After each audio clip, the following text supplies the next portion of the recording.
Kung wala ka pang sariling bahay, ito ang 3 reasons kung bakit dapat ka nang magkaroon ngayon. Magandang araw, ako po si Timberly Miguel, ang gurong ahente ng RRCT Realty na gagabay at handang tumulong sa pagkamit ng dream home mo.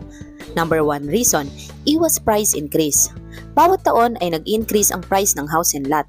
Kaya naman kung ipagpapaliban mo ngayon, mas mataas na naman ito sa mga susunod na taon. Number 2, best location.